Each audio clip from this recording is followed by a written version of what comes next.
જૂનાગઢના માંગરોળ તાલુકામાં ખેતીમાં સક્રિયતા જોવા મળી રહી છે। છેલ્લા કેટલાય દિવસોથી પંથકમાં વાદળછાયા વાતાવરણ વચ્ચે ધીમી ધારે વરસાદ પડતા જમીનમાં ભેજ સર્જાયો છે। આજ રોજ મનગમતો વરસાદ પડતા ખેડૂતોએ રાહ જોઈને અંતે પોતાના ખેતરમાં મગફળીનું વાવેતર શરૂ કર્યું છે। વાવણી લાયક વરસાદ મળતા ખેતરમાં ઉતરેલા ખેડૂતોએ મગફળીના બીજ રોપી આપણી ખેતી પરંપરાનું પાલન કર્યું છે। મગફળીના આ વાવેતરથી ખેડૂતોને સારા ઉત્પાદન સાથે નફાકારક ભાવ મળે એવી આશા વ્યક્ત કરી રહ્યા છે। આવનાર દિવસોમાં વધુ વરસાદની આગાહી વચ્ચે ખેડૂત વર્ગમાં નવો જોશ અને આશાની લાગણી જોવા મળી રહી છે।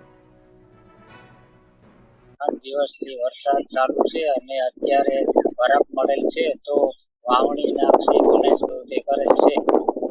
અમે આજ 2 દિવસથી વરસાદને કારણે વાવણી કરીએ છીએ અને ભગવાન અને ઉત્પાદન સારું આવે એવી અમે અપેક્ષા રાખીએ।